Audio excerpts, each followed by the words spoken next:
우리는 지난주에 그 성령님께서 우리에게 구원을 적용하기 위해서 어떻게 일하시는지를 배웠어요. 그러니까 그리스도께서 성부 하나님께서 우리의 구원을 계획하시고, 그리고 나서 그 구원의 그 계획들을 예수 그리스도의 대속의 사역을 통해서 완전히 성취하시고, 그로 말미암아 모든 택한 자를 위한 구원의 그 공로와 은혜를 성령님이 갖다가 우리에게 적용시켜 주기 때문에, 실질적으로 우리가 이 시간 이 순간에도 성령님께서 놀라운 그 구원의 은혜를 우리 각자에게 전해주시기 전에는 그것을 우리가 느낄 수도 없고 받아들일 수 없다는 그 부분에 대해서 우리가 계속 살펴봤거든요. 근데 오늘도 그 내용을 할 텐데요. 특별히 구원의 순서를 지난주에 살펴봤어요. 근데 구원의 순서라는 것은 어쩌면 실질적으로 지난주에 로이드 존스가 말한 것처럼 구원의 순서를 아주 논리적으로 연대기적으로 이해해서는 안 된다. 꼭 그렇게 해서 들어맞는 것이 다르다. 기준점에서 다를 수 있다라고 이렇게 설명해 주고 있다는 걸 감안하고 이제 하나하나의 내용을 살펴볼 거예요. 오늘부터 효력 있는 부르심이라는 것. 지난주에는 외적 부르심만 했잖아요. 일반적인 부르심 했고요. 오늘은 효력 있는 부르심에 대해서 배울 거예요. 앞으로는 중생, 칭의, 성화 이 전반의 과정. 이것은 쉽게 말하면 우리가 어떤 영향을 끼치냐면, 우리는 우리 자녀들을 위해서 일찍부터 기도하는 게 뭐냐면, 이 아이들이 일찍부터 중생하여 하나님을 믿음으로 고백하며 회심의 은혜를 베풀어 주십시오. 이런 표현을 쓰거든요. 얼핏 생각하면 우리는 간단하게 말할 수 있어요. 하나님 우리 아이를 구원시켜 주세요 라는 기도를 드릴 수 있어요. 근데 항상 그래요. 여러분이 일반 학문을 할 때도 그러겠지만 어떠한 것에 전공을 하고 깊이 있는 내용을 알아갈 때 그런 모든 과정을 뭉뚱그려 말하기보다는 하나하나 나누어서 자세히 설명하는 그게 전문가잖아요. 사실은 그 내용을 자세히 살펴서 개념을 정의해주고 그 내용을 깊이 내가 이해함으로 그 일을 행할 때 내게 의미 있어지는 거. 어떤 사람은 뭉뚱그려 행하는 사람은 되게 뭔 일을 행할 때 의미가 없거든요. 자기가 와닿는 내용이 없는데, 쉽게 말하면 전공을 하고 전문가가 됐다는 건 처음부터 끝까지 매 과정이 그 사소하게 그 함부로 무시할 수 있는 과정이 없는 거. 왜냐하면 이것이 이것과 연결되고 하는 걸 아니까 모든 전 과정을 소중히 여기게 되거든요. 그런 의미에서 우리는 구원에 대해서 생각할 때 간단하게 생각하는 게 아니라 그 내용을 살필 때 여러분 안에 되게 사모하는 마음이 생기게 될 거예요. 그래서 오늘도 우리 모두가 이 시간 외적 부르심이 뭐예요? 하나님의 복음을 모두가 그냥 듣는 거. 믿는 자나 믿지 않는 자나 모든 자가 그 복음을 듣는 그 부르심이 있지만, 오늘은 그 안에 효력 있는 부르심. 근데 이 자 가운데 은혜 받는 자가 있고 은혜 받지 못하는 자가 있다는 거예요. 쉽게 말하면 구원을 받는 자가 있고, 복음을 들어도 구원 받는 자가 있고, 구원의 은혜를 받지 못하는 자가 있더라는 거예요.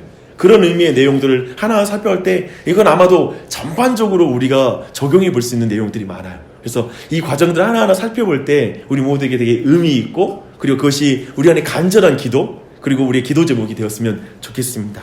근데 이제 일반적인 부르심과 효력 있는 부르심, 이제 부르심의 동류인데요.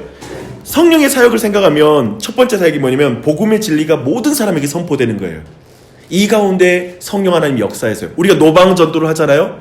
하나님이 성령님이 그 모든 걸 사용하세요. 모든 사람이 복음을 듣게 해주는 건 그리스도인들의 중요한 책임이에요. 그렇죠? 근데 이 일반적인 그리고 외적인 부르심을 보편적인 복음 제시다라고 말해요. 보편적으로 모든 사람에게 이루어지는 복음 제시라고 말하는 거죠. 이런 외적 부르심은 모두에게 주어지는 거예요. 하지만 그 부르심의 일부의 사람들만이 믿음으로 구원을 받아요. 이때 이 두 집단 사이의 차이를 확증하는 것이 뭐냐 했을 때 그게 바로 성령의 내적 부르심이에요. 그리고 바라는 우리가 오늘 볼 효과적인 부르심, 효력이 있는 부르심이 바로 성령의 사역을 통하여 그 두 그룹을 나누는 차이가 거기에 있다는 걸 우리는 볼 수 있습니다. 지난주 우리는 이렇게 말했죠. 결국 믿는 자나 믿지 않는 자라 성령이 역사하느냐 안 하느냐의 차이다라고 살펴봤어요.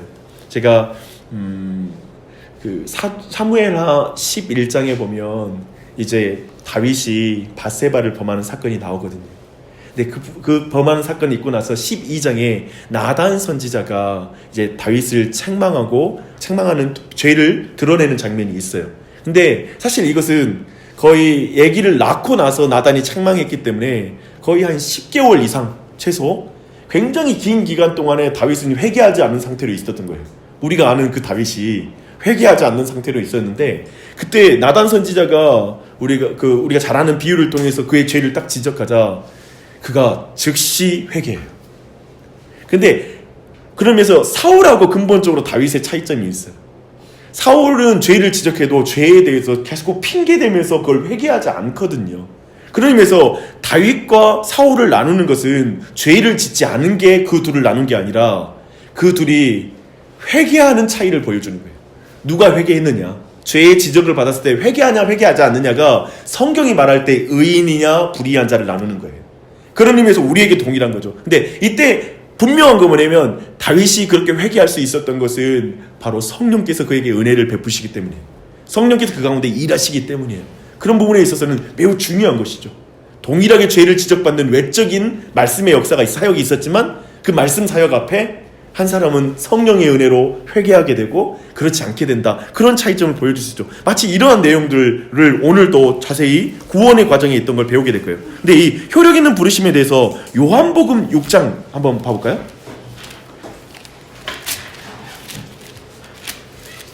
좀 더 우리가 효력 있는 부르심에 대해서 좀 정의할 필요가 있습니다. 요한복음 6장 1절 쪽을 봐봐요. 우리가 아는 그 5,000명을 그 떡과 물고기로 먹이는 사건 있잖아요. 그 우리가 알고 있는 오병이어의 역사가 앞에 기록되고 있어요. 그런데 이제 22절 봐요. 근데 이제 오병이어를 사역이 있을 때 사람들이 어떻게 되죠? 열광합니다. 왜냐하면 육적인 양식을 먹인 거잖아요. 자신들이 이해하기 좋은 말씀에 대해서는 반응하는 거예요. 근데 22절부터 예수님께서 갑자기 생명의 떡에 대해서 말해요. 뭐냐면 자신을 먹고 마시라고 말해요. 그러니까 갑자기 사람을, 이게 카니발리즘이라고 하잖아요. 뭐냐면은 그 식인 풍습을 말하듯이 내 살을 먹고 마시라, 그 떡의 비유를 가지고 진짜 그 참된 그 오병이어의 진정한 의미인 그 성찬의 의미를 설명하자 사람들이 어떻게 반응하면, 이때 지금 예수님을 따르던 제자들이거든요. 그 제자들에게 이 말을 했음에도 불구하고 그 부류가 내 말인데 두 부류가 나눠져요. 그 첫 번째 부류가 뭐냐면 난 다시는 그리스도의 말을 듣지 않겠다고 말하면서 떠나는 부류가 나타나요. 그러니까 예수님 물어요. 너희도 가려느냐? 그러니까 이제 예수님의 제자가 말하죠. 주여, 영생의 말씀이 주께 있사오니 우리가 누구에게로 가오리까? 그러니까 하나님의 말씀 사역, 여러분 여기서 주목해 보십시오. 굉장히 중요해요. 육적인 사역과 육적인 말씀을 말할 때 사람들은 모두 열광해요. 그런데 진짜 영적인 말씀, 어쩌면 어렵게 다가오는 말씀 들었을 때는 굉장히 반감이 있는 거예요. 이거 누가 이해해? 그때 표현하거든요. 이렇게 어려운 말씀을 누가 이해해? 하면서 사람들이 반감을 느끼면서 그 하나님의 말씀을 배우는 자리에서 떠나는 거예요. 그리고 나는 다시는 이 말 안 듣겠어 라고, 이런 기이한 말을 듣지 않겠어 라고 떠나는 일이 벌어져요. 굉장히 우리에게 굉장히 많은 걸 가르쳐주고 있어요. 그런 의미에서 분명 동일한 말씀 들었지만 두 부류가 명확히 나눠지는 사건으로서 지금 효력 있는 부르심에 대해서 우리는 이해할 수 있는 말씀이 있습니다. 그래서 이 말씀이 구원받는 자에게는 유효했고 구원받지 못하는 자에게는 유효하지 못하다라는 의미에서 효력 있는 부르심, 또 효력 있는 말씀이라고 우리는 이해할 수 있어요. 우리는 이게 있죠. 저는 주일 사역이라든지 이번에 부활절 전도 예배 때에도 이 일이 있을 거라고 생각해요.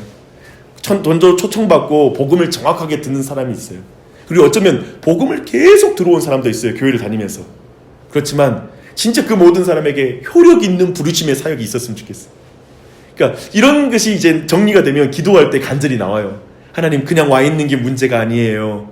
그들에게 진짜 말씀이 그들에게 효력이 있게 그 말씀의 믿음의 역사가 나타나게 해주세요라는 기도가 진짜 나오게 되는 것이죠. 지금 그 일을 우리는 좀 명확하게 구분할 필요가 있습니다. 근데 그리스도인이 되는 것은 효력 있는 부르심 때문이라고 보여주는 구절들이 있어요. 로마서 8장 28절로 39절 보겠습니다.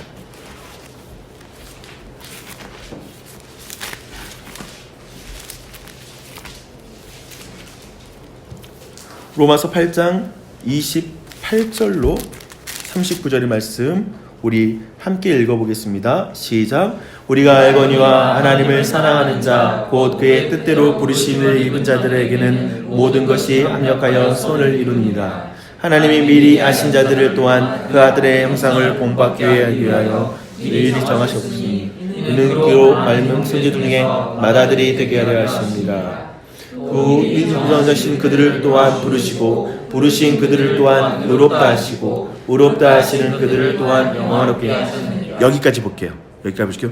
보면은 그 모든 것이 합력하여 선을 이루게 되는 사람은 어떤 사람이죠? 그 사람들은 하나님을 사랑하는 자, 그리고 또한 그의 뜻대로 부르심을 입은 자들이라고 말하죠. 그렇죠? 모든 자들이 아니에요. 모든 것이 합력하여 선을 이룬다. 이 선은 뭐냐면 어떤 의미가 있냐면 구원을 이루는 거예요. 궁극적으로 그 구원을 이룬 거, 그러니까 인생의 모든 고난과 역경, 병과 그리고 사고와 그리고 많은 어떤 일들이 우리 인생에 닥치잖아요. 근데 그거 가지고 믿음의 기회로 삼는 사람이 있어요. 하나님을 붙잡는 쪽으로 가는 사람이 있고, 여기서 나눠지는 거예요. 하나님 붙잡지 않고 하나님 안 계시다고 주장하는 사람이 생겨요. 교회를 다니는 사람 안에도 이게 나누어져요. 결국 그런 의미에서 그것이 모든 것이 합력하여 구원을 이루는 역사가 일어나는데, 그 일은 쉽게 말하면 그 뜻대로 부르심을 입은 자들에게 그 일이 일어난다. 그래서 효력 있는 부르심을 받은 자들에게 그 합력하여 선을 이루는 일이 있다라고 이렇게 말하고 있습니다. 그리고 하나님이 미리 아신 자들, 그 뒤로 봐볼까요? 하나님이 미리 아신 자들을 미리 정하셨고 정하신 그들을 부르셨다. 그리고 그들을 의롭게 하셨다 라고 말하고 있잖아요. 이때도 부르심이 나타나고 있죠. 그렇죠? 근데 이때의 이 부르심이 바로 분명히 효력 있는 부르심입니다. 반드시 이 과정을 우리가 이해할 때 우리에게 은혜로 이 자리에 있다는 걸 깨달아야 돼요. 이따 차근차근 볼게요. 우리가 효력 있는 부르심으로 예수님을 믿게 되고 주님 앞에 나와 있다는 사실을 우리는 점점 이 교리를 이해할 때 우리 안에 찬양으로 주님께 올려드리게 될 것입니다. 계속 살펴보게요. 이제 고린도전서 1장 2절을 보겠습니다. 우리가 그냥 제가 그 말씀을 가져왔으니까요. 고린도전서 1장으로 가시게.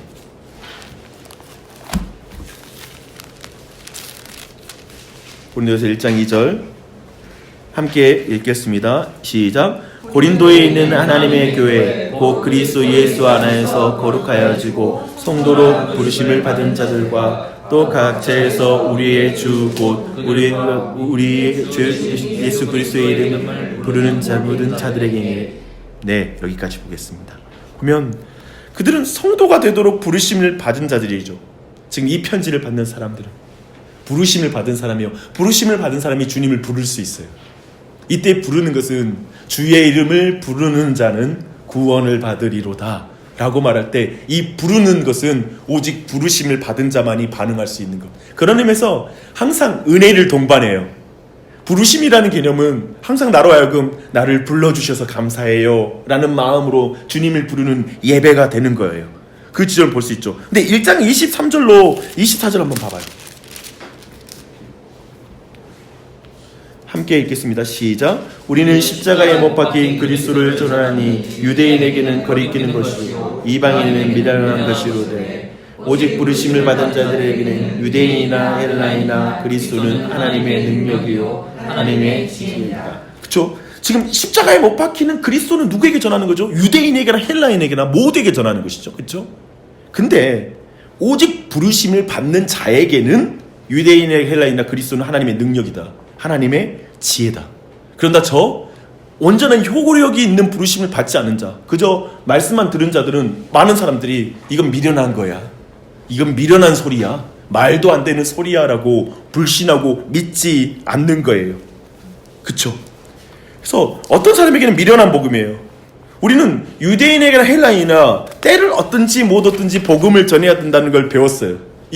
우리는 외적인 부르심에 대한 사명이 있어요. 우리 모두가. 그래서 전도는 쉬지 말아야 돼요. 반드시 우리가 해야 돼요. 교회가 해야 될 분명한 일이에요. 하지만 구원받게 하고 이 효과적인 부르심은 성령의 사역이에요. 아멘. 그래서 저는 지난번에 제가 주일날 그런 거 했잖아요. 부활절 전도 예배를 제가 말씀드릴 때 그 사람들이 와서 믿는 것은 우리의 영역이 아니다. 우리의 비즈니스가 아닌 거예요. 근데 우리가 해야 될 일은 그 모든 사람을 교회로 초청하여서 복음을 듣게 하는 것은 우리가 해야 될 일인 거예요. 그죠? 근데 많은 사람들이 이래요. 교회에 오면 계속 다닐 수 있을까라는 게 걱정돼서 못 데리고 와요. 그리고 와서 그냥 한번 복음 듣고 안 믿으면 어떡하지? 그것 때문에 안 데려오거든요. 왜냐면 좀 계속 다닐 수 있어야 한다는 생각을 해요. 저는 그 부분이 깨져야 돼요. 효력 있는 부르심 가운데 하나님이 역사하는 건 그분의 때와 그분의 사역에 달려있기 때문에 우리는 부르는 것까지 하고 다시 안 오지 않아도 돼요. 강요할 수 없잖아요. 강요하지 않고 자유롭게 두고 나중에 또 초대할 수 있는 관계만 형성하면 돼요. 제가 생각하는 그거예요. 근데 제가 모르는 게 뭐냐면 교회가 한 번 왔을 때 다시는 오기 싫게 큰 어떤 절망감을 주고 보내요. 뭐냐면 지금 이 시간 믿겠습니까? 라든지 완전히 그 자리에 뭔가 결정해야 되는 분위기. 그래서 나는 안 되나 봐. 믿음이 안 생겨. 이런 복음을 듣고도 안 생겨. 나는 안 믿는 게 체질인가 봐 하고 돌아가게 만들어요. 그러니까 도리어 그날 복음 전할 때 오늘 하나님이 여러분 가운데 복음을 주었지만 이것이 진지하게 계속 고민될 수 있을 것입니다. 그리고 이 다음에 우리는 또 할 텐데 그때 다시 오셔도 됩니다. 라는 여지를 두면 되게 자유함과 어쩌면 그 강요되지 않는 기분 안에서 또 이 다음에 또 한번 그래도 좋은 말씀이니까 나중에 또 한번 와봐야 되겠다라는 생각을 갖게 되잖아요. 그런 의미에서는 제가 이제 다른 주제로 가긴 했지만 중요한 것은 되게 오직 효력 있는 분이 주님의 사이기 때문에 훨씬 전도는 더 자유롭게 돼요. 이해되시죠? 믿게 하려고 하면 전도가 부자연스럽고 내 안에 굉장히 어려워져요. 근데 효력 있는 부르심이 오직 성령의 사역이란 걸 믿게 되면 되게 자유롭게 초청하게 돼요. 그 다음 것은 하나님의 일이니까. 이런 마음이죠. 이런 것들을 우리는 또 이 안에서 정리할 수가 있습니다. 오직 부르심을 받는 자들에게만 구원이 받는다라는 사실이죠. 베드로전서 2장 9절로 10절로 가보시게요.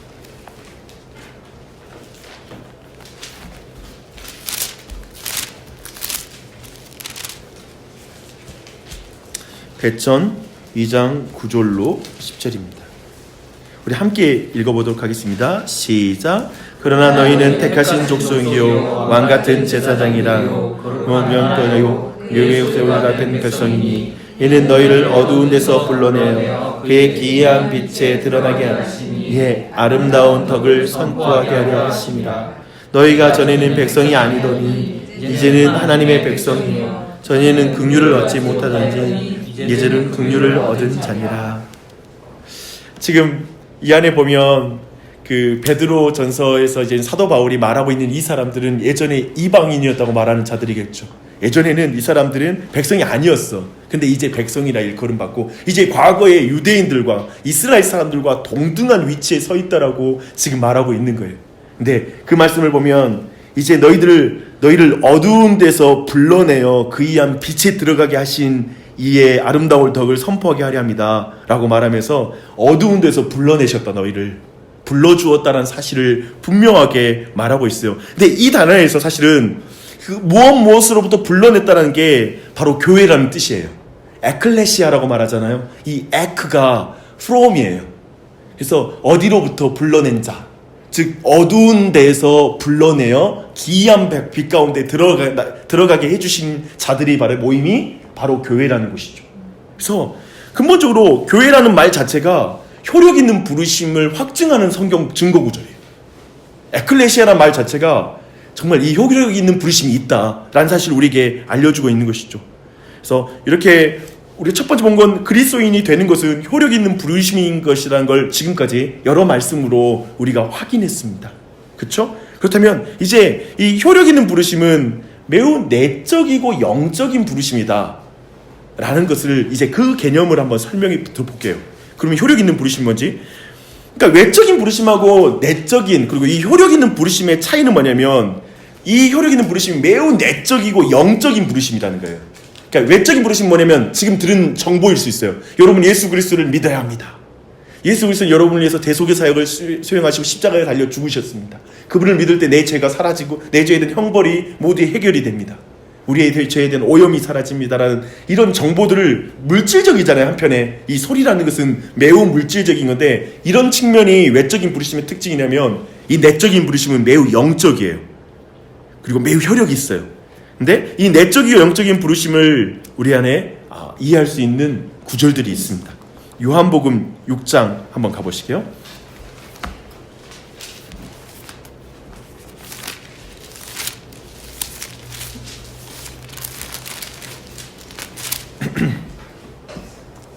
요한복음 6장 45절 봐보겠습니다.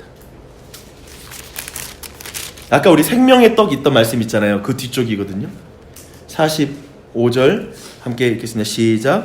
선지자의 글에 그들이 다 하나님의 가르침을 받으리라 기록되는즉 아버지께 듣게 배우는 자마다 내게로 오느니라. 봐봐요. 선지자의 글에 지금 선지자에게 하나님은 정보를 주시고 기록하셨잖아요. 그렇죠? 그래서 성경을 기록하게 하셨어요. 근데 이 선지자들은 누구예요? 하나님께 가르침을 받은 특정한 사람이에요. 그리고 성령께 가르침을 받은 사람이죠.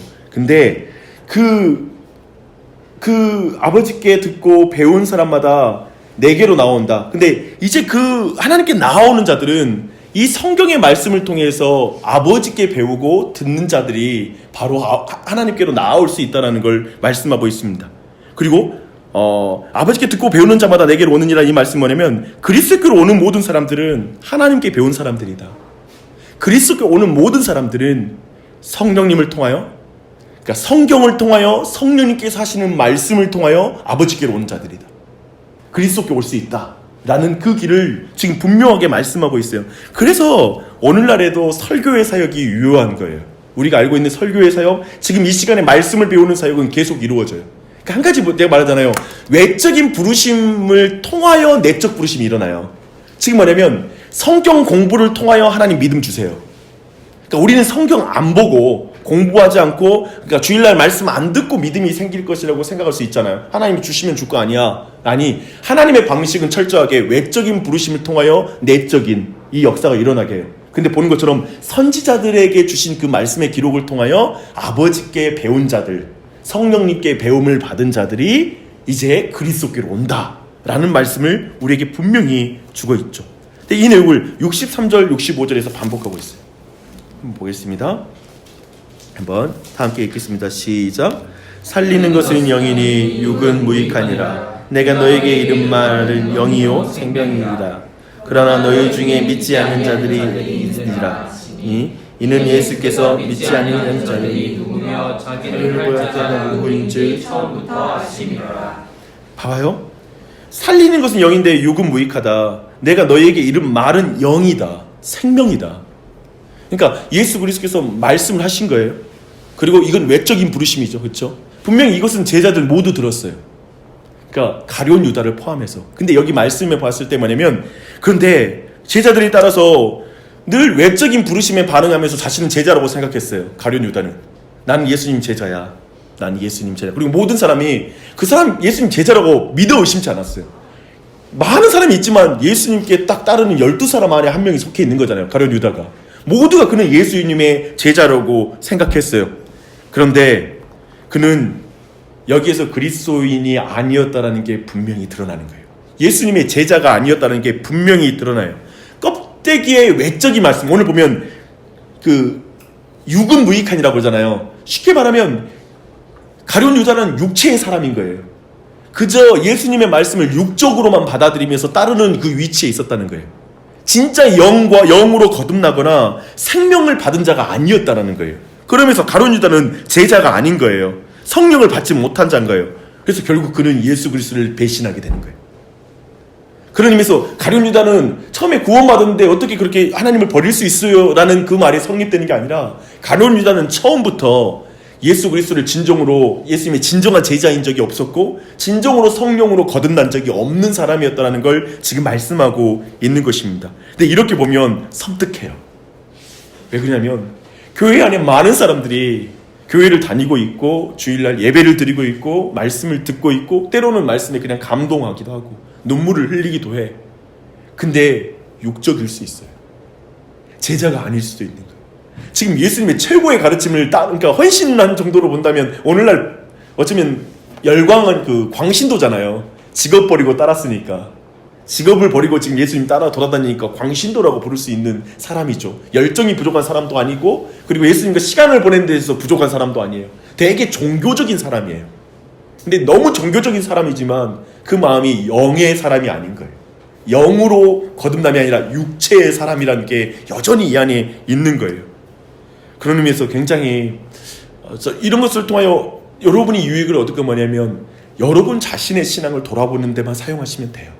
사실 이런 지식은 남들을 평가하는데 쓰는 게 아니라, 예를 들면 저도 우리 교회를 보면 저 사람 육체의 사람이네 이렇게 보지 않겠어요? 예를 들면 그런 데 사용하는 게 아니에요.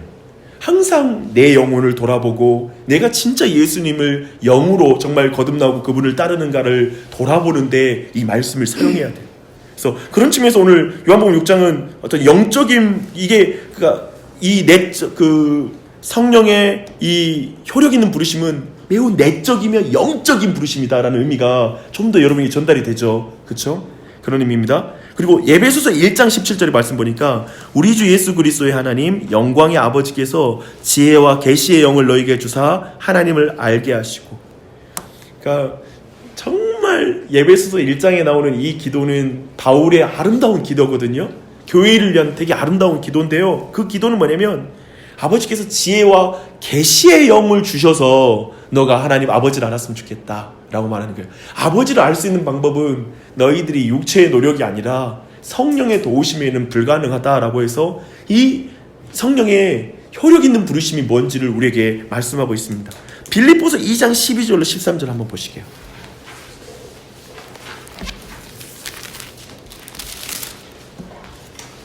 2장 12절로 13절 함께 읽겠습니다. 그러므로 나의 사랑하는 자들아 너희가 나 있을 때뿐 아니라 더욱 지금 나 없을 때에도 항상 복종하여 두렵고 떨림으로 너희의 구원을 이루라. 너희의 하시는 하나님이시니 자기의 기쁘신 뜻을 위하여 너희의 소원을 두고 행하게 하시니. 그쵸? 근데 성령의 내적 이 성령의 그 효력 있는 부르심이 내적이고 영적인 부르심이라는 한 가지 빌립보서에서 말하는 건 뭐냐면 우리 안에 마음의 소원을 두고 성령께서 행하시는 거예요. 그러면서 근본적으로 성령이 있는 사람은 내적으로 하나님을 기뻐하고 하나님을 더 알고자 하는 갈망이 마음에 막 꿈틀거리는 거예요. 그러니까 내 안에 소원을 두신 거예요. 그러니까 이 자리에 올 때에도 여러분이 왜 왔어요? 소원이 있어서 오는 거예요. 그러니까 그 소원이 없었다면 체크를 해봐야 되죠. 근데 우리 안에 소원이 있는 거예요. 내가 하나님을 더 알고 싶어 라는 마음이 여러분 한번 돌아보십시오. 이건 성령의 사역이라는 거예요. 그 소원을 두고 행하시는 방식이 성령의 사역이다. 이게 하나의 증거예요. 성령의 효과적인 부르심의 어떤 증거이기도 합니다. 이제 데살로니가 1장 5절 성경 구절이 있죠. 함께 읽을게요. 이는 우리 복음이 너희에게 말로만 이른 것이 아니라 또한 능력과 성령이 큰 확신으로 된 것이라. 능력과 성령과 큰 확신으로 된 것이므라. 그러니까 구원의 은혜가 특별히 그 데살로니가는 굉장히 우상 숭배가 가득한 도시입니다. 그러니까 우상 숭배가 굉장히 강한 그곳에서 사람들에게 복음을 말로 전달이 됐을 거 아니에요. 정보가 전달됐을 거 아니에요. 근데 바울은 말하는 거예요. 야, 내 논리와 논중으로 너희들이 변화된 게 아니야. 내 말로 너희들이 주님 앞에 나온 게 아니야. 너희들이 우상을 깨뜨리는 게 사람의 말과 논중으로 되는 게 아니라 오직 성령의 내적인 역사로 이루어지는 거야. 성령의 역사로 너가 변화됐던 거야 라고 이렇게 말하고 있는 것이죠. 그 내용으로서 사도 바울이 또 한 번 강조해서 말하고 있습니다. 그러면 이제 디모데후서 2장 25절 또 말씀이 있어요. 함께 읽어볼게요. 거역하는 자를 온유함으로 훈계할지니 혹 하나님이 그들에게 회개함을 주사 진리를 알게 하실까 하며.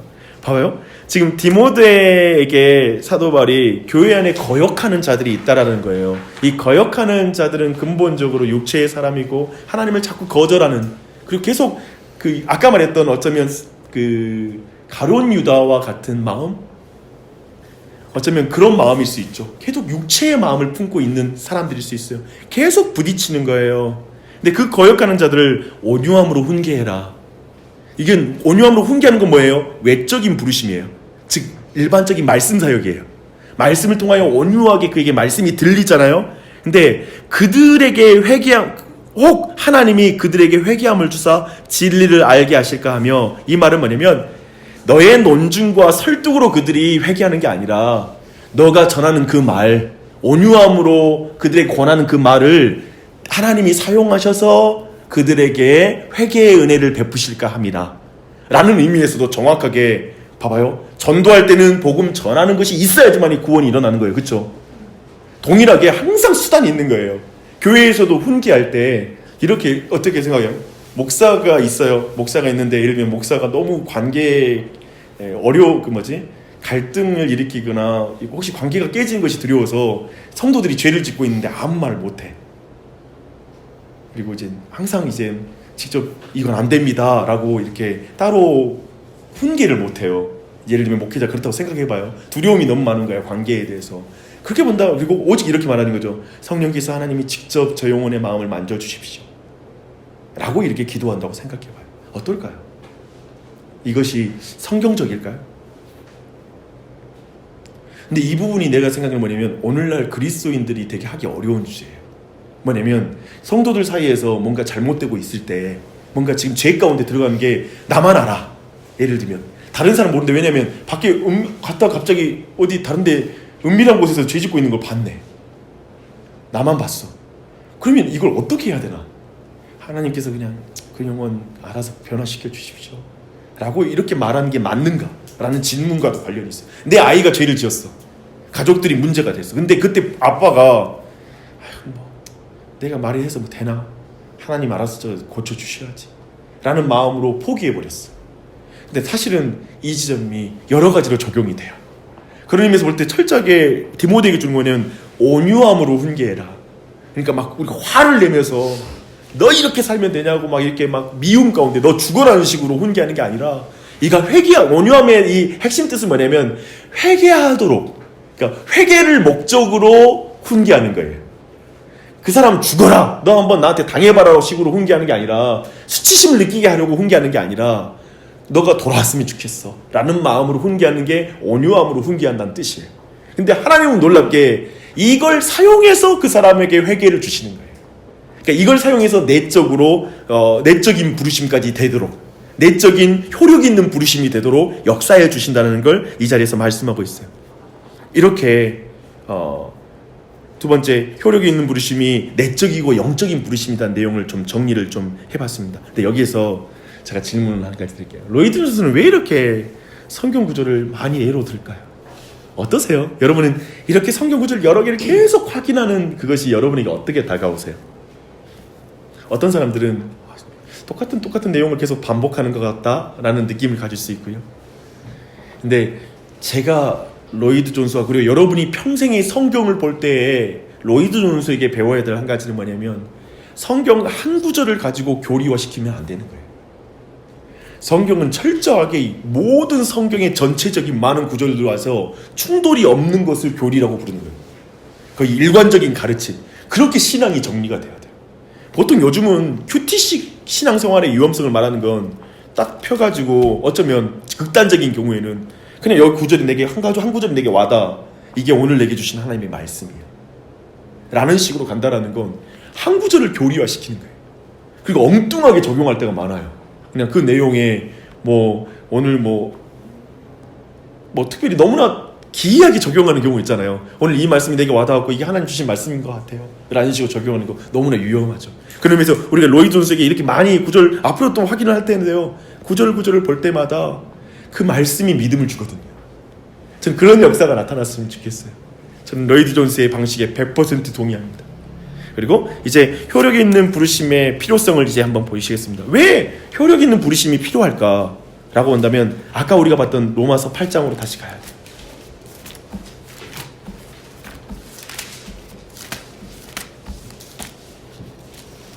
근데 그거 아세요? 그 교리 배울 때 성경을 뒤적이면서 교리 배우는 게 가장 좋은 겁니다. 그러니까 일반적으로 성경을 뒤적이지 않으며 교리를 가르치는 데가 있거든요. 그렇게 되면 철저히 사변적으로 돼요. 그러니까 말씀의 역사로 안 배우게 돼요. 근데 여기 이 방식이 너무나 우리에게 유익하다. 그리고 기독교 역사상 전통에 항상 이 전통이 있었어요. 성경을 통하여 교리를 배우는 것. 이게 최고로 좋은 방식으로 늘 우리에게 주어진 것입니다. 확신 가운데 가면 좋겠어요. 우리 8장 우리 5절 보겠습니다. 8장 5절 시작. 육신을 따르는 자는 육신의 일을, 영을 따르는 자는 영의 일을 생각하나니. 우리 6절부터 7절부터 계속 이어갈게요. 시작. 육신의 생각은 사망이요 영의 생각은 생명과 평안이라. 육신의 생각은 하나님과 원수가 되나니 이는 하나님의 법에 굴복하지 아니할 뿐 아니라 할 수도 없습니다. 그 지금 말하고 있는 건 뭐냐면 근본적으로 육신을 따르고 있는 상태, 즉 거듭나지 않았고 믿지 않는 사람의 내면의 상태는 도저히 영의 생각을 가질 수 없다는 거예요. 도저히 영의 관심을 가질 수 없다는 거예요. 쉽게 말하면 태어나지가 않은 거예요. 태어난 다음에 아이가 자라잖아요. 근본적으로 태어나지 않는 영적인 상태로는 도저히 그리스도인이 될 수가 없기 때문에 절대적으로 효력 있는 부르심이 필요한 거예요. 그에 대한 말씀을 줘. 절대적으로 성령께서 우리 안에 마음을 감동해 주셔야 돼요. 그래야지만이 가능하다는 걸 볼 수 있죠. 두 번째, 본성상 하나님의 원수인 사람이 복음을 받아들이기 위해서는 성령의 내적인 사역이 필요하다. 우리 중고구절은 8장 7절 8절 한번 읽어보겠습니다. 시작. 육신의 생각은 하나님과 원수가 되나니 이는 하나님의 법에 굴복하지 아니할 뿐이라 할 수 없습니다. 은혜 있는 자들은 하나님을 기쁘시게 할 수 없느니라. 결정적인 구절이죠. 이게 결정적인 증거 구절이에요. 그러니까 육신의 생각은 하나님과 원수가 되게 할 뿐이에요. 우리는 늘 내가 육신의 가운데 하나님과 원수 되었던 나였어요. 과거에. 그 사실을 잊어서는 안 되죠. 그래서 하나님의 법에 절대 굴복할 수가 없어요. 그렇게 성령의 내적 사역이 필요해요.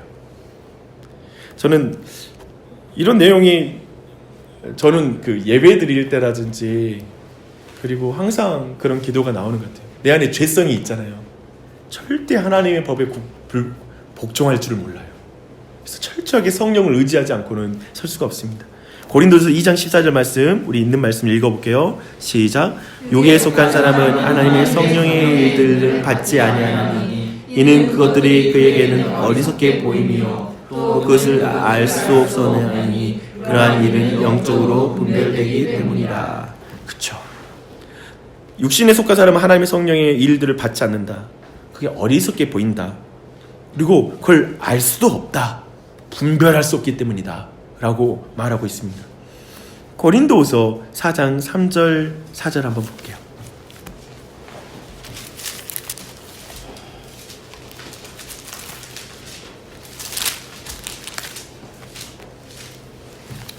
함께 읽겠습니다.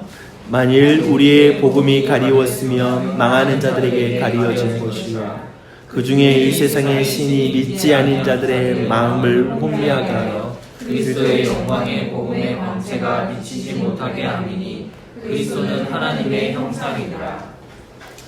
봐봐요. 지금 어떤 사람에게 외적인 부르심으로 복음을 들은 거예요. 그럼에도 불구하고 그에게 복음이 가리었으면 망하게 되는 거예요. 복음이 어떻게 가려요? 이 세상의 신이 믿지 못하게 하는 거예요. 그 마음을 혼미하게 하는 거예요. 이분은 또 다른 차원이에요. 한편에 우리는 내 마음이 딱딱해서 믿지 않는다는 측면도 있지만 이 세상의 신이 우리를 믿지 못하게 해요. 믿는 것을 방해해요. 영적으로 계속 가려요. 영적으로 우리가 하나님을 만나는 기회 자체를 제거해요. 말씀 듣는 기회 자체를 제거해요. 이 사회가 얼마나 바빠요. 훈련받기 힘들고 이 자리 나온 거 너무 귀하고 하나님의 은혜를 받은 자라고 말하고 싶은데 이런 기회 자체를 주지 않으려고 해요. 그런데 그걸 들었음에도 불구하고 또 사단은 계속 우리의 주변에서 역사하는 건 뭐냐면 계속 우리의 마음을 혼미하게 해요. 그리고 그것을 방해하고 있다라고 분명히 말하고 있습니다. 그래서 복음 들어도 오히려 모독하고 비웃는 사람들이 있어요. 듣지만 믿지 못하는 거예요. 그런 일이 있다라는 걸 우린 충분히 보죠. 그런 의미에서 철저하게 성령의 내적 사역이 필요한 거예요. 그렇죠? 그리고 에베소서 2장 1절 보면 그는 허물과 죄로 죽었던 너희를 살리셨다 라고 명확하게 말합니다. 저는 성령님의 사역 그리고 순복음에서 제가 자라면서 배웠던 그리고 내게 주었던 영적 유산으로서 가장 지금까지 내게 영향을 주고 있는 건 뭐냐면 순복음의 신앙은 하나님을 막 붙잡는 것에 목숨 거는 분위기가 있어요. 모르겠어요. 많은 부분에 있어서 성령에 대한 오해를 하고 있고 그리고 많은 부분에 약함도 있어요. 순복음 신앙이. 근데 제가 순복음 신앙에서 배운 가장 큰 유산은 하나님하고 하나님 안 되면 안 돼요. 하나님 도와주세요 하고 간절히 하나님 앞에 그분을 붙잡는 그 정서.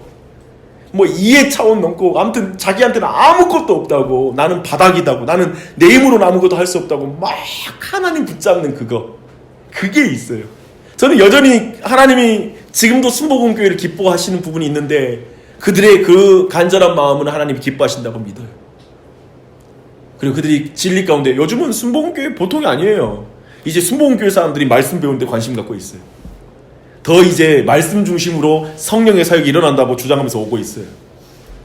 그런 깨어짐이 순복음의 위대한 신학자들, 좋은 신학자들이 있거든요. 근데 그 신학자들의 조직신학 책을 읽으면 이제는 말씀 사역을 굉장히 강조하면서 성령의 사역을 균형 있게 다뤄가고 있어요. 얼마나 어쩌면 우리 형제교회라고 말할 수 있거든요. 우리랑 많이 다른 부분이 있지만 존중할 수 있어요. 근데 우리가 거기서 진짜 배워야 될 건 그 간절함이에요. 이 내용에서 우리가 배울 건 효력 있는 부르심이 왜 필요하냐. 주일날 설교도 들어, 말씀도 들러 나와, 제자 훈련도 해, 그리고 성경 통독도 해, 뭐든지 해. 근데 기억할 건 효력 있는 하나님의 역사, 성령의 감동이 없이는 우리는 한 발짝도 못 가요. 그래서 저는 어떤 면에서 여러분 어떨지 모르지만 어쩌면 이렇게 말씀을 배우는 것들이 우리를 교만하게 만들 수 있겠죠. 이렇게 배워가는 게. 근데 저한테는 정말 나는 말씀 배우는 게 교만한 게 아니에요. 솔직히 말하면 배울수록 나는 모르겠거든요. 제가 늘 지난번에 말하잖아요. 내가 핸드폰만 지식을 하나님에 대해서 갖고 있으면 핸드폰의 면적만큼 하나님을 모르는 거거든요. 모른다고 느끼거든요. 근데 내가 이 책상만큼, 이 공간만큼 하나님을 알잖아요. 하나님을 모르는 면적이 더 많아져요. 그러니까 항상 그랬어요. 기독교의 위대한 신학자들과 그리고 참된 신학자들은 항상 참된 예배자예요. 왜냐면 모르는 게 더 많다는 것 때문에 겸손해요, 더. 저는 우리 교회가 그랬으면 좋겠는 거예요. 이렇게 배우는 게 우리 지적 교만이다. 나 행하지도 못하는데 왜 배우나. 근데 한 가지 알려드릴까요? 행하지 못하는데 말씀 앞에 안 서면 더 행하지 못해요. 제가 배운 게 그거예요. 말씀 앞에 배우고 내가 알아갈수록 겸손해서 기도하는 자리로 나아가고 그걸로 변화되고 하나님 은혜로 변화되는 거지. 나 말씀 알아도 행하지 않으니까 차라리 안 배울래. 말씀 배우는 게 무슨 의미가 있어? 이런 의지 가운데 내가 한번 내 삶을 고쳐보겠다는 그 마음으로 그러면 내가 바뀌느냐? 더 안 바뀌어요. 저는 그걸 믿어요. 그렇기 때문에 정말 이렇게 배운 가운데 철저하게 어쩌면 더욱 성령님을 의존하는 거, 그 마음이 우리 마음에 생겼으면 좋겠습니다. 근데 그렇게 해서 이제 효력 있는 부르심의 본질로 들어가오게요. 이 부르심은 우리의 영혼에 직접적으로 작용하여 새로운 영적 행동의 원리를 만들어낸다. 로이드 존슨 뭐라고 하냐면, 저는 그것이 즉각적이고 직접적인 행동임을 강조하고 싶습니다. 성령님의 효력 있는 부르심은 즉각적이고 직접적이다 라는 말은 뭘까요? 이 부르심 뭐냐면 그냥 성령의 감동에서 우리가 더 도덕적으로 살아야지, 도덕적인 어떤 내 의지를, 그래서 나 말씀 더 봐야지, 뭐 이렇게 좀 큐티 좀 더 해야 되겠어, 어떤 행동 중심적으로 내 마음을 막 의지를 붙돋는 그런 성격이 보다는, 능력을 고양시키기보다는 성령님이 사람들 안에 들어가 깊은 곳에서 작용하시는 거예요. 그리고 새로운 내적인 경향성을 만들어내는 거예요. 근본적으로 하나님을 사랑하고 싶은 마음이 생겨나. 나중에 다음 주에 제가 정리해 올게요. 진짜 성령의 역사와 가짜 성령의 역사. 그거 아세요? 가짜 성령의 역사에는 어떤 것들이 있냐면 갑자기 말씀이 생각나는 거. 이것도 성령의 사역이 진짜가 아닐 수도 있다는 거예요. 그러니까 그것을 분별해 놓은 게 로이드 존스라는 사람이 18세기에 미국에 영적 대각성이 있었는데 한쪽은 열광주의자가 있는 거예요. 그래서 모든 게 성령의 역사야. 동물의 소리를 내고 막 그런 열광주의자들, 그러면서 은사주의자들이 판쳤고, 한쪽은 다 사단의 역사라고 평가했어요. 이쪽 사역하는 사람들을. 그런 어떤 지성적인, 그리고 말씀 중심이라고 스스로 주장한 파가 있었어요. 근데 로이드 존스는 뭐였냐면, 여기에 성령의 역사와 그리고 사단의 역사가 있다, 이걸 분별해야 된다고 말했어요. 그래서 로이드 존스는 역사상 가장 조나단 에드워즈는 역사상 가장 탁월하게 참된 성령의 사역과 그렇지 않는 것의 분별법을 책으로 썼어요. 근데 그 책이 지금까지 우리에게 굉장히 영향을 주고 있죠. 제가 그런 내용들, 참된, 여기서 성령이 진짜 내적으로 역사했을 때 사람들에게 어떤 변화가 일어나느냐라는 부분을 제가 다음 주에 좀 페이퍼로 정리해서 그냥 전달해주고 여러분이 읽을 수 있게 제가 전달해 드리도록 할게요. 그래서 기독교 진리는 있잖아요. 이런 성령의 직접적인 작용하는 내적인 사역을 생각하면 기독교는 위대한 사람들 있잖아요. 그런 사람이 기독교인이 되는 게 아니에요. 지적으로 탁월한 사람들이 참된 기독교인이 되는 게 아니에요. 그렇잖아요. 육에 속한 사람은 결코 이 내적인 성향은 가질 수가 없어요. 여러분이 교회를 아무리 오래 다녀도 내적인 성향은 안 바뀌어요.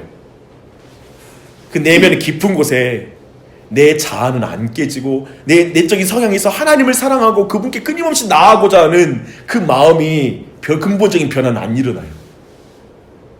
그런 의미에서 오직 성령님만이 그 마음을 고양시킨다라는 걸 기억할 수 있죠. 근데 이 부르심이 영혼에 직접적으로 작용한다는 것을 보여주는 성경 구절이 있어요. 사도행전 16장 14절 봐볼게요. 이제 말씀으로 그 예를 한번 보게요. 사도행전 16장 14절 다 함께 읽겠습니다. 시작.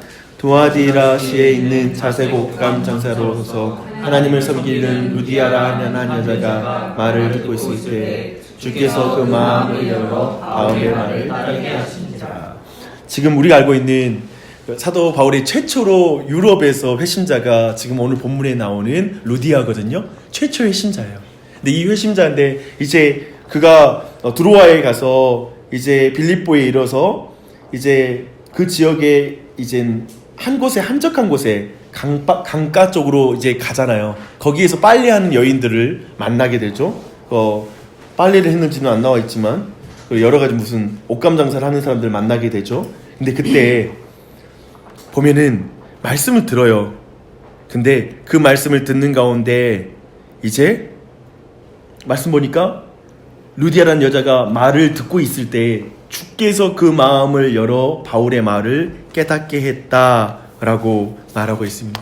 여러 사람이 들었을 거예요. 하지만 루디아의 차이는 뭐냐면 주께서 그 마음을 열어 바울의 말을 깨닫게 해줬다, 따르게 해줬다라는 것이죠. 이게 내적인 역사예요. 그 자리에 있는 사람, 많은 사람이 말씀을 들었지만 따르진 않았겠죠. 그 차이는 뭐냐면 주께서 그 마음을 열어주었기 때문에. 저는 여러분에게 하나님 마음 계속 열어줬으면 좋겠어요. 그래서 계속 하나님을 따르는 말씀을 깨닫는 은혜가 있었으면 좋겠어요. 근데 이 호가 있는 부르심의 결과는 절대적으로 확실해요. 에베소서 1장 18절 말씀, 그 아래 있는 말씀 읽어볼게요.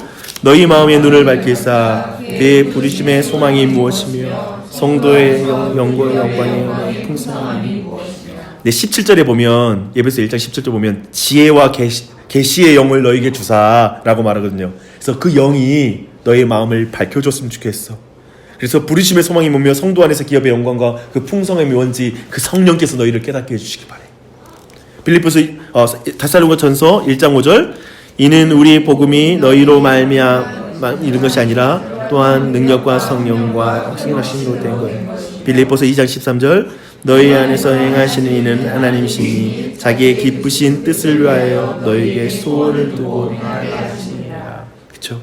효력 있는 부르심으로 사람들을 인도하시는 것은 바로 성령의 이런 내적인 작용을 통해서 사역을 통해서 이루어진 거라는 걸 이제 알게 됩니다.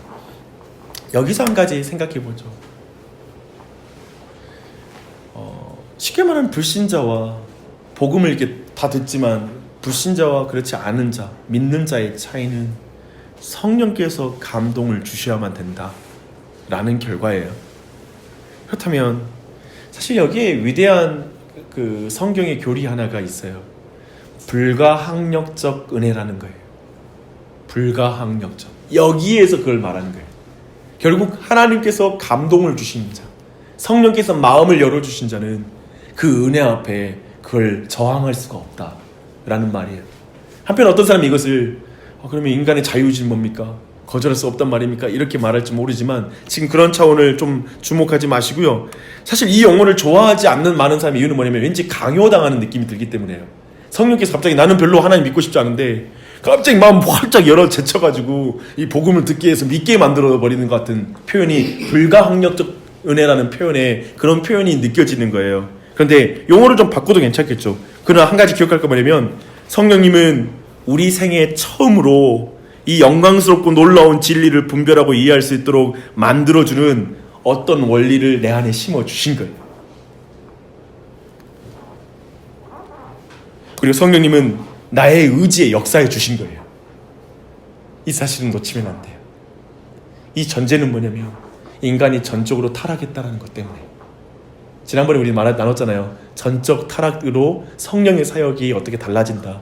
입장이 달라진다. 그러니까 우리에겐 도저히 스스로 하나님을 선택할 수 있는 능력이 없고 그런 의지가 없는 우리였기 때문에 성령님은 이렇게 우리에게 오셔야 했어요. 그런데 그거 아세요? 성령님은 결코 우리를 때리거나 강요하지 않아요. 절대 그렇게 하지 않아요. 그리고 매우 인격적이에요. 하나님이 하시는 일은 내 의지에 작용하여 나로 하여금 어떠한 일들을, 선한 일들을 바라게 하고 기뻐하고 사랑하게 만드셔요. 그렇게 아까 말했던 대로 소원을 두고 행하신다고 말씀하시잖아요. 이게 아주 중요한 말씀이에요. 성령님의 사역은 내 마음에 자원하는 마음을 일으켜서 그 기쁜 의지 가운데 하나님을 선택하고 믿게 하고 따르게 만들어요.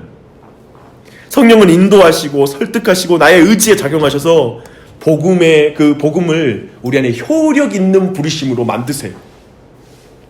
이 일은 확실합니다. 그리고 이 일은 절대 실패하지 않아요. 효력 있는 부르심을 받은 자는 절대 구원에서 떠나지 않아요. 결코 버림받지 않아요. 끊어지지 않아요. 하나님의 사랑에서 끊어지지 않아요. 그 역사는 효력이 있는 거예요.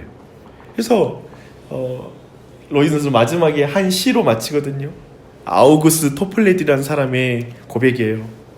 오직 자비에만 빚진 자 언약의 자비를 찬송하네. 나의 다 된 것은 오로지 하나님의 은혜로 된 것이다 라고 로이존스가 그의 설교를 마무리합니다. 그쵸? 이렇게 말하면 정말 주님 은혜밖에 없어요. 주님의 은혜밖에 찬양할 게 없어요. 그런 애 우리 모두에게 있길 바랍니다. 우리 잠시 기도하시게.